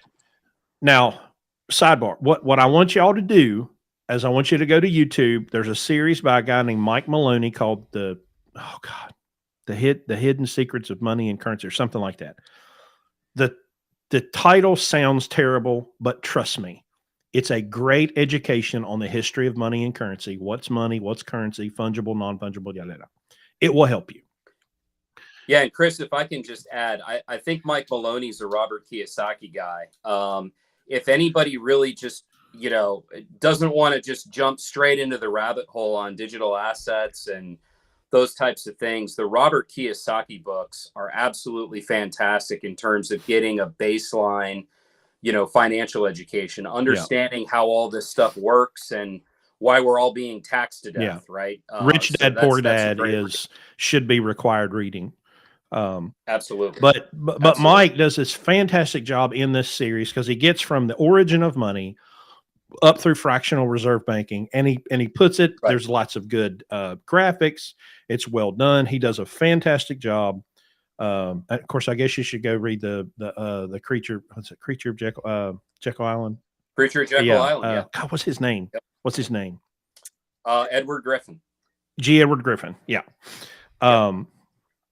But anyway, so NFTs. Do you think NFTs have a role in freight somewhere, or is that bridge too far? I think they might. Now we're in the fungible token space, right? Because we're a digital asset, we're a digital currency. I do think there might be some use cases orbiting one of the things that we talked about earlier, and that is things like PODs, right? Mm-hmm. Could a POD become a non-fungible token and then move seamlessly between counterparties in the supply chain? I think. Interesting. Now, I'll be honest, I think we're probably years away from that. And a lot of the problems that, a lot of builders and developers in this space have is they're just too early, mm-hmm. right? But I do think we'll probably see some applications. If you would have asked me in January, or hell, let's go to late February 2020, if you would have said, how long is it going to take for the global financial system to move over to blockchain, I'd have said 25 years. Now I give it 36 months because there were things that happened and things that people did and moves that were made that I think if you look back through history with great innovation, especially not destructive, God, the disruptive technology, perfect example right here. This started in a garage, right? Two kids in a garage in 1980 has radically changed the world. They didn't start out to radically change the world, okay? But that's what ended up happening. I think through 2020, 21, 22, I think there were a lot of humans that had little ideas in the back of their head up to that point that went, hell, that would be cool, but there's no need for it. And then 2020 happens, and all of a sudden, there's a need for it. And so I think that this acceleration could come. And you talked about the third and second world.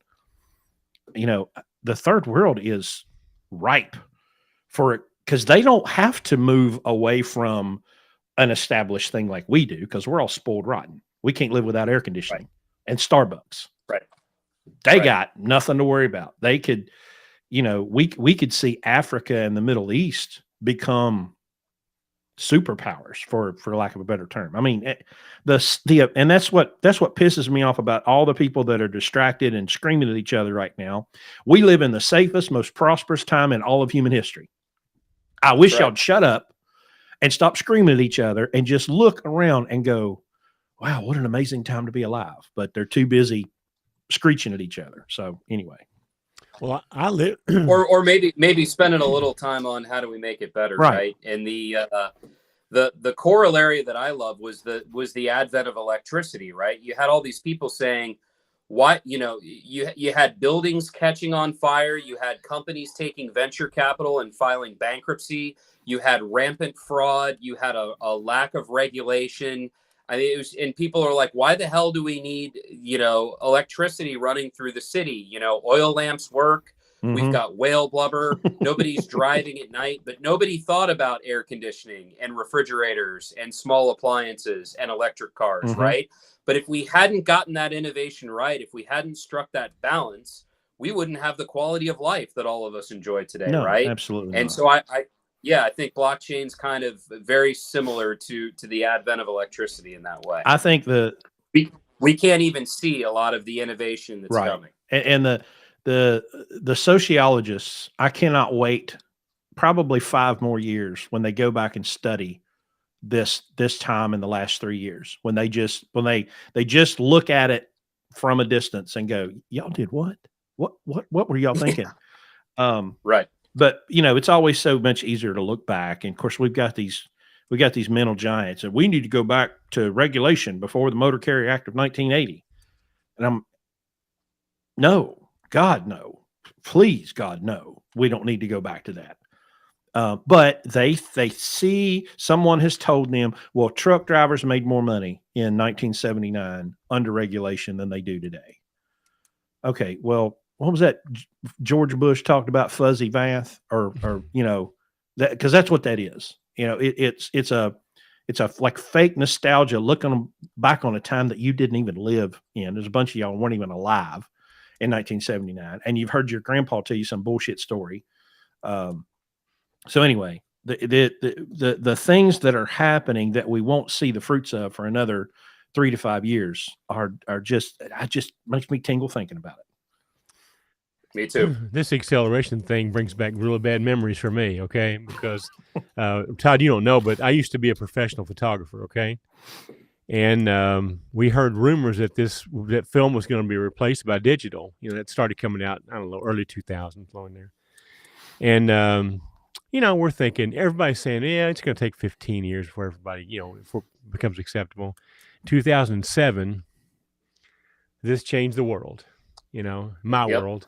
And it only took, less than 5 years before now. I used to walk through trade shows and I would just sarcastically tell these vendors, because they're always trying to stick things in your face, So the most obnoxious ones were the film companies, Kodak and Fuji. And so I would just walk by and go, I don't even use film, being sarcastic. Well, little did I know that within 5 years, I would literally go by and say that I do not use film. Thank you. How much did you pay for that camera?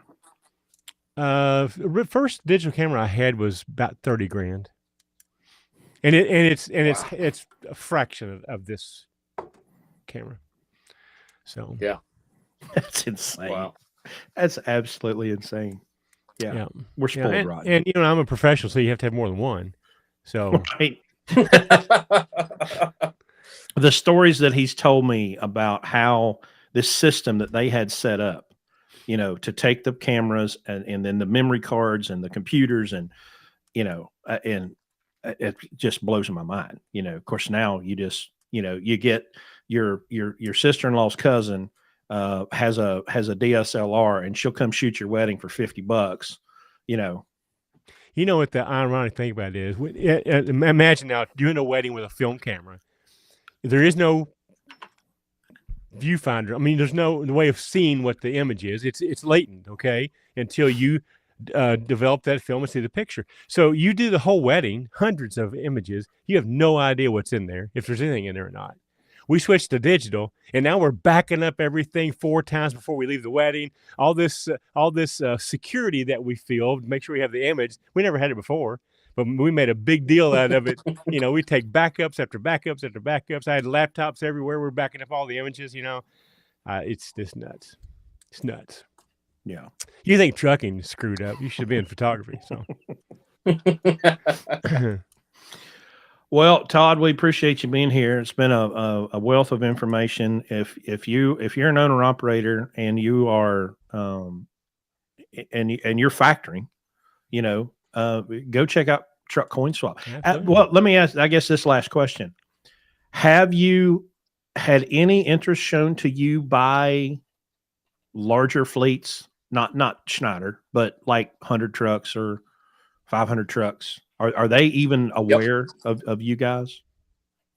They are. And I do need to clarify, we actually will not start settling carriers until next week. So we've been perfecting the mobile and web app and building out the infrastructure. We've got a lot of AI stuff that we work on too with respect to image data capture. But we're going to start settling carriers next week. And we have had some very large carriers reach out to us. I think the largest one was like 225 trucks. But just to kind of reiterate again, if you're a broker that's factoring, or you're a carrier at scale that's not factoring, you know, if you've got long pay terms on your freight, there is a better solution out there than waiting to get paid, or, you know, paying a pound of flesh to a bank or a factory company. We know this fleet has got like 11,000 trucks down in Jacksonville. You might ought to talk to him. That's a lot of trucks. It's a lot of freight. Well, and I think somebody had asked this. Can you buy Polygon? Yeah, you can buy the Polygon token on exchanges. Now, the TCS token is a Polygon token, but it's separate from Polygon, right? Okay. So we have our own token. Right. And the cool thing about it, and you'll appreciate this, Chris, how did Bitcoin come to market? It came, and it still comes to market, through the work of miners, right? Mm-hmm. Miners bring the Bitcoin supply to market. That's how you can buy it, mm-hmm. right? Because somebody mined it. Over at Truck Coin Swap, the only way to buy the Truck Coin Swap, the TCS Polygon token, is to buy it from a carrier who took settlement and is selling to get back to US dollars. Mm-hmm. So you can't buy it from us. You can't buy it from anybody else. You got to support a trucker and support a transportation company and buy it from them. So their efforts, their labor, their acumen is what is bringing our supply cap to market, very similar to Bitcoin. Okay. I like that a lot, because I think I get that. I wondered about that. So that makes sense. Yeah. Yeah. Well, you know, we have a story here where my best friend owns a truck that we manage, and he made $100,000 in crypto in 2020 and then used that capital to buy the truck. But the reason that he was able to do that is because we'd been paying attention to this for years. So he wasn't playing blackjack. You know, he was aware and went, oh, I see that opportunity, and I see that opportunity, and I see that opportunity. But that all came through his own journey of self-education, that he was able to see an opportunity and go, oh, let me do that and that and that. And then, you know, and he turned it into something. Dave Ramsey says, never, ever invest in something you don't understand. So that advice stands here.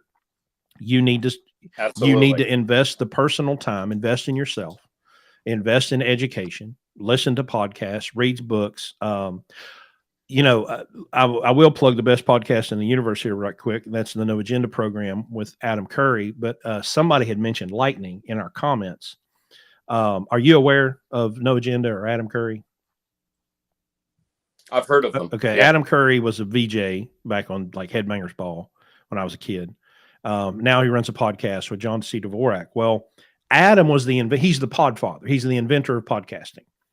And once upon a time, he was summoned to Steve Jobs' office, and Steve wanted to put podcasting in iTunes. So Adam handed him the index, the list of all podcasts. Well, we got to a point in the last 2 or 3 years where Apple started deciding who could have a podcast and who couldn't, because every podcast that you're listening to, no matter if it's on Spotify or Google, Apple owns the index because Adam gave it to them, right? So everything flows from Apple. Adam decided to create a parallel podcast index that has all of the podcasts plus then more with all these other features and payment features. And you can, like if the Blue Ribbon podcast was on Podcasting 2.0 and you liked what we said, you could pay us, you could tip us with Bitcoin on the Lightning Network seamlessly and instantly. And it's completely decentralized. And so there's no central, you can't take it down because nobody owns the space where the podcast lives. And so it's just fantastic new tech, like you said, that's just coming along and nobody's aware of it except for nerds like me. So yeah, there's so many things that if you can just grasp onto that little nugget, that here is a technology that can take something that exists that's horribly efficient, ridiculously expensive, and make it simple and affordable. That's where we're at. That's right. That's right. All right, man. Well, we appreciate you. We will be having you guys back on over the next few weeks. So you guys go check them out at Truck Coin Swap. What's the name of the podcast? It's the Truck Coin Swap podcast. Okay. If you throw that in we're on, Apple, Spotify, all the forums. Okay, perfect. All right, man. Well, we appreciate you, and we'll be looking forward to talking to you again. All right. Thank you both. Have a great weekend. Todd. Thank you. All right. Well, hell, I understand it better now than I did before. Yeah, but absolutely. Is the last comment we got from Jared? Is that the last comment? No. So I'm not getting everything. I'm stuck at 5101. Really? And the last comment I have is Jared. How can that be? We've had a bunch of comments since then. A bunch. Well, if I reboot, it'll go away, so I can't do that. So I don't know what's going on tonight. Well, I'll just I'll roll through here. Let me see if I can. We haven't pissed anybody off tonight either. So I haven't seen anybody yet. Well, most of the people now, that can you see? Can you see this comment on the screen? I do not. I can't. I can't even see when you put the banner up. All right, I'll read it to you. Most owner operators are pocket watchers. Bottom line, as long as I get what I need to run the load and make a profit margin that's acceptable to me, I don't give a F what anyone else in the equation makes. Which is, I tell you what, here's what I'm going to do. I'm going to fill time. Why don't you just refresh your browser and see if it works, and I'll fill time for a couple of minutes. Okay, we'll do. Listen, if you guys are not on our TikTok page, you should be, because it's pure entertainment gold. We're trying. I know it seems like, especially with me, that I'm purposefully trying to piss everybody off and make people mad, and I'm really not. But there's a lot of people that I know have that entrepreneurial spirit and desire that they want to do this, but we're trying to get you to understand you can't do it wrong, because if you do it wrong, it'll destroy you. Are you back? I'm back, and I now see the comments. Well, okay. Well, listen, reboot fixes everything. Well, put up the Pittsburgh Power banner. Let's see if it shows up. Okay. It does. Okay. I wasn't even getting that before. So okay, perfect. Well, now I can see the comments. Never commented on y'all's live, but love seeing Larry Long on the shorts feed. Kick-ass crew, and thanks for y'all's time. God, you guys are going to get. I might have to hire a security detail to go out in public. Yeah.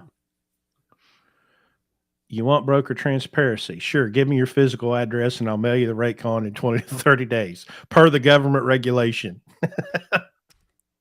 That's the thing that kills me. Is y'all hate the government, as do I. Okay. I'm not a big fan. But the difference between me and y'all is I don't believe for a second that they have the power, that they have the right to fix this problem that I really honestly don't think. Where is the problem? I still don't understand what is the problem? They believe 100%. Now, I mean, like we've said, where was all of this hate and discontent in 21 and 22 when the rates were $5 a mile? There wasn't any. They believe that they should be able to control or cap or see what another business charges for their product and turns around and resells it for. Because they believe, I guess, I can only assume, because they don't use logic, because their logic would be when rates were $5 a mile, the brokers should have been stealing 50 or 60% of it. And so the shippers were actually paying $10 a mile, and they were only paying us $5. Well, before I say this, let me say this first. Number one, I am not a broker. Okay. I was a truck driver for 12 years. I'm now a fleet owner, have been for 11 of those 12 years. So I'm not a broker, but I'm going to tell you right now, it's none of your all's friggin' business what the broker makes.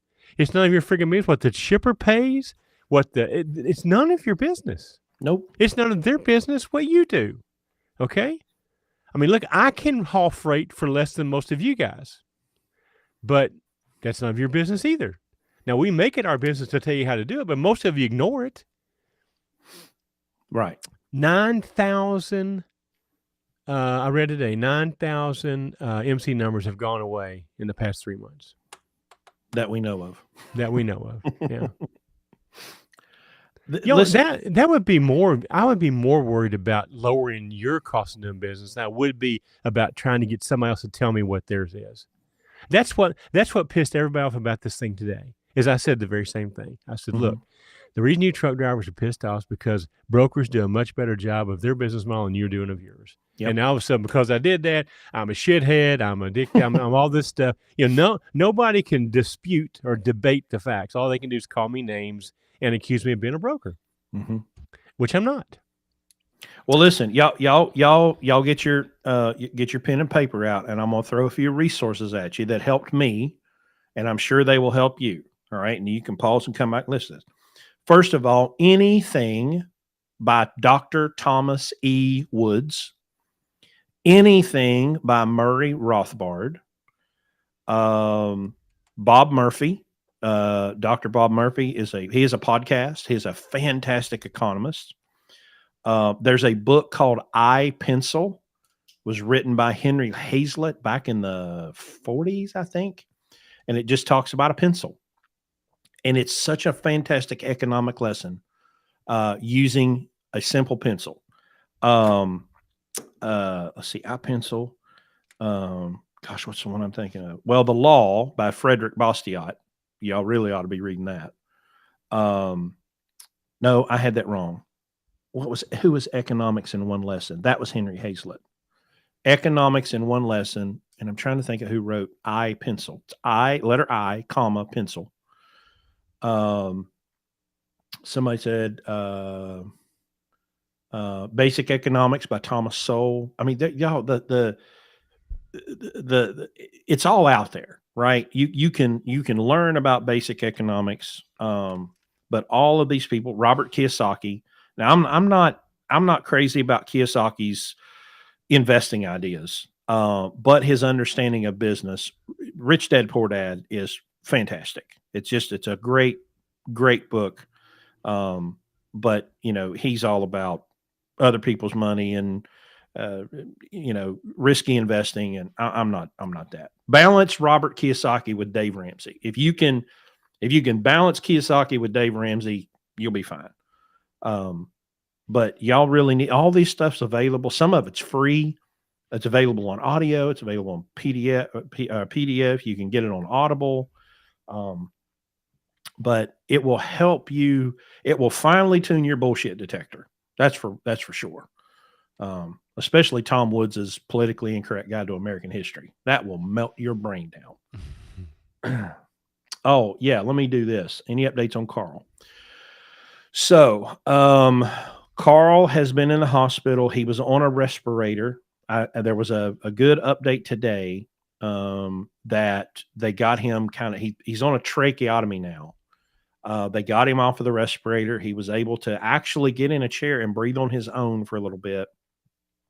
They're working on the possibility of doing a surgery to help with his breathing, but it sounds like they're not ready to give him the double lung transplant that he needs. So let me pop this. Yeah, put that QR code up, because there was a people that called me last week that didn't see it. It is now in our link in bio. So if you go to our TikTok, you go to our Instagram, and I'm pretty sure it's on our YouTube channel as well. There's a link in bio. It's called Beacons. And Carl's GoFundMe is right at the top, but it's also on the screen here, and you can scan that GoFundMe. They needed 25,000. But they're going to need more, because she's trying to take the Family Medical Leave Act, I guess, because he's in Cleveland, and she's having to spend a lot of time up there. So they're going to need a ton of financial support to get through here, because she can't leave her job because she'll lose insurance, and they need the insurance to pay for the anti-rejection drugs if and when he ever gets the double lung transplant. But it's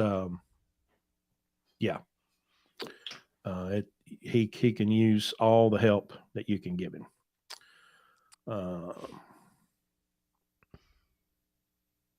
What is this? Henry Albert said it best today. If you got paid $10,000 for a one-day load, you'd be thrilled until you found out the customer paid $20,000. You'd all of a sudden be pissed. Well, I guess I get that.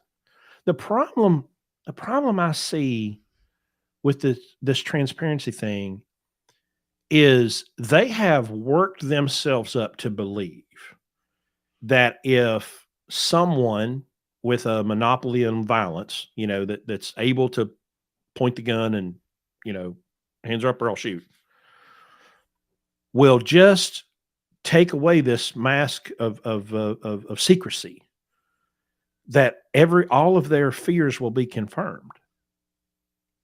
But it's not going to happen.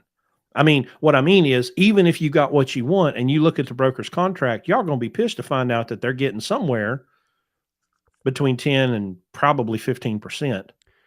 Well, and the other part of this is everybody that says transparency also says that brokers aren't necessary. Brokers need trucks. Truckers don't need brokers. That's just not true. First of all, 100% not true. Shippers decide to use brokers. Okay. They're not going to decide to use you, especially most of you dickheads are complaining about the brokers. Right. But because that's called sales, and you guys are horrible at it. I witness what you say on here. So right. It's just a foregone fact that brokers have an important role, and that is connecting people who don't want to deal with truck drivers with people who will. Like the people in our comment section on that TikTok, and the ones that have stitched it and duetted it and yelled and screamed and cut. One lady actually deleted hers because she used the F-bomb like 16 times. And she was like, well, I said that too many times. So she deleted it and put it back up. Right. Of course, I guess she believed that I was innocent, that you were a broker. And of course I was guilty because I agreed with you, because I think the only thing I said in the whole thing was 100%. That's all I said. Yeah. I know she left me out there to hang out to dry, Well, listen, I got plenty of my moments too. But guys, it's just, it's not logical. Okay. The shippers, by and large, on the macro level, are never going to put up with a broker taking 50% of the rate. They're not going to. They don't have some love affair with brokers. They're going, listen, I'm fine. They can double charge me. I'm okay with that. That's just nonsense. But Chris, when you boil it down to the most basic thing, even if they did, it doesn't matter. Nope. Okay, it doesn't matter. Well, if you choose the load because you like the rate, what difference does it make with the rate? If you don't like the load because the rate's not good enough, you can't make them give up their money for you to make that rate attractive to you. That's what this all boils down to. Right. Exactly. It's completely what it boils down to is that I can't make enough money with this rate because my model's so screwed up that I want to take your money to make my model work in this situation. You know, There was one went around yesterday. I think I saved it. And he said, well, it used to be, it took 12 to 14 days to pay our bills. I'm like, your bills. Okay. Now it takes 37 days, he says. Now, I mean, I'm looking at us and I'm going, okay, you know, I mean, if a truck makes $1,000 a day, we're pretty happy with that. You know, that'd be $37,000 according to his math. right?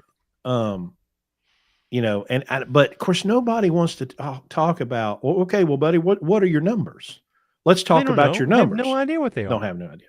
They think they have to have 5, but Anik had a post today, and she was asking, "Hey guys, tell me exactly what it is that your minimum would be." And I told her, I said, "Anik, they have no idea. They have zero idea what they have to have. They know what they want to have, but it's not backed up by any numbers. I'm not pulling a load for less than $3.50 a mile. Okay, absolutely. You know, we know what our cost is. It all comes back to they have a business model that is not sustainable in this market. Okay, rather than point the finger at themselves for buying that truck and that trailer and having that operation, you know, and my God, we've told them for 2 years that won't work. We gave them 2 opportunities to come to a live event and find out how to make it work. Okay. They didn't come. Nope. Some people did, but the guys who needed to come didn't. And now they're in trouble and they want to take money from somebody whose business model. First of all, brokers' businesses are down right now as well. You know, they get paid a percentage of the rate. So if rates are down, guess what? Their percentage is down. So, but you want to take their money? You talk about freedom a while ago. You want freedom. Yep. This is the exact opposite of that. 100% opposite of that. You know, you made your bed, you know, now you have to lie. If this doesn't work, guess what? There's a driver shortage. You ever heard that? Go get a freaking job. Okay. Absolutely. Sell your expensive truck or let it be repossessed. Walk away from that walk-away lease that you signed that you didn't read and go get a job. Everything's resolved, okay? But no, let's bring down, it just makes me crazy. I wish I was drinking. Somebody said something about that. Yeah. I didn't think drinking and blockchain, where I don't really understand very well anyway, would mix together. I thought I better be at this with all my faculties. So yeah. Well, I put out a call. I'm going to try it again, I guess, on TikTok, because there are some really interesting creators that talk about this stuff, not from a transportation angle. It's just in general that I probably ought to, you know, try to do some content with. But y'all just remember this one thing. If you're alive today, May 5th, 2023 at 9:53 p.m., you live in the most fantastic and exciting time to be alive in all of human history. It ain't never been as good as it's been as it is now, and it's only going to get better from here. Turn off the TV. Just turn it off, for the love of God. Read a book. I used to have a friend that I went to high school with, and he would, anytime I would engage with, you know, one of these left-wing nuts or whatever on Facebook, and his only comment ever, read a book. You know, they'd be railing on about read a book. Just read a book, please. God. Not to change the subject, we have to change the subject. Go ahead. We have 2 rookies this week they've got $10,000 weeks going. 2 rookies. Yep. But rates are out. We have to close down. We can't pay our bills for 37 weeks. But shit's just hitting the fan. I got 2 guys that have been here less than a month. Yep. Did $10,000 this week. Well, and I was curious. I'm gonna get out the BSE 9000 here. 6.4 divided by. I hate to tell you this because we want to put you on a commission, which $3 whole fleet for this week. $3.34 per loaded mile, and our deadhead 370 deadhead was probably a little crazy.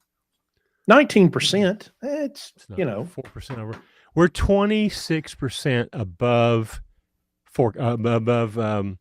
yeah goal minimum. this Yeah. week. Goal 26% And above we beat goal. it. We beat it last week too, didn't we? We did, but not by that big of a margin. But yes, we did. Yeah. But this is the worst time ever in trucking. Oh, Landstar sucks. We added 2 drivers last month. We're having 2 more this month. Adding 2 more this month. By the way, we do have 2 trucks that are open. If you want to come get in on this party and learn how to do shit the right way and not have to be on Facebook bitching about rates and taking money away from brokers, come here. We'll teach you. Step by step. We need to get you started now. It takes about 4 to 6 weeks for us to get you through the gauntlet. Our next class needs to be in June sometime. So get started now. As a reminder, we haven't really officially announced it yet, but unofficially, our live event will be August 19, 20, Saturday, Sunday. Is it official once you've announced it on a podcast? We haven't opened it up. You can't buy tickets yet. That's correct. You can't register any of that stuff. Right. But pass the word. We're going to do it different this year because I'm tired of being the only person that has to work that weekend. So we're going to have some invited guests, and we might have had one tonight. But we're going to have some other people there talking about what they do and what they do best. It's a great weekend to share ideas and network and see what we do with the curtains pulled back. And it'll be in Hurricane, West Virginia. We have a hotel there that's outstanding. We get a really good rate there. There's truck parking everywhere if you need to drive a truck. We'll probably get the thing. I got to get to work and put it together, but we'll probably open it up, pretty soon and get it out there. Last year we cut it off at 50 people. We can use more of the room this time. We didn't know how much room we were going to have last time because we had to. I'll have to share it with the WWE. Yeah. So maybe we can open it up a little more this year and have more of you there. But anyway, put it on your calendar, save the date, and come spend the weekend with us. So I like it. Well, fantastic episode. We're making a habit out of this. We've had 2 or 3 really good ones in a row here. We have. Next week, good. Larry will be in Chicago with the grandbabies, and I will have Anik back here to just shred all your feelings. She will break your hearts. I wish I don't normally watch the podcast ever, but I think I might watch that one just because I want to see the fireworks. I wish I was here to be with her, but anyway, you'll have to fill in well for both of us. But it'll be good. It'll be good. And listen, if this thing that went off today generates as much interest as it has today, they'll all be fired up by next week and wanting to. They'll be pot-shotting her. So yeah. Listen, I promise to do my absolute level best to keep them stirred up. So yeah, it's kind of my lot in all life. you regulars, we appreciate you. Like and subscribe. That helps us. If you would not mind, give Pittsburgh Power a call this week and encourage them to stay as our sponsor. Okay. Yep. We're in a little negotiation with them right now. So tell them you'd like for them to continue on. We appreciate that. We've got some other news about sponsorship coming up. We'll have in the next week or two. So anything else we need to talk about, buddy? I don't believe so. I think I'm good. Well, I guess we're out. So yep. You guys be safe this week. I won't see you for 2 weeks. But I think I'll watch and watch the fireworks I will be drinking next Friday when I watch it. Okay, I can assure you of that. So live, you need to do a guest spot live from the. I'll do a hit from the bar. Okay, we'll do a live hit. Okay, so that'll be perfect. There you go. All right. Guys. I'm gonna milk this for another 40 seconds so we can be exactly 2 hours long. All right. And I will put this up. So just so you all can know, go to the website and read about the Masterclass 2023. If you're curious about our program and what it is and how it works, we have it all outlined on the website. You can read all about it. Every word is there. Just like a contract that you would sign anywhere else. It's all there. Every word. It's there. So next weekend, 8 o'clock Eastern time, Anikla Sage coming back. I can't wait. I'm gonna piss so many people off this week. I can't. I just can't wait. And now,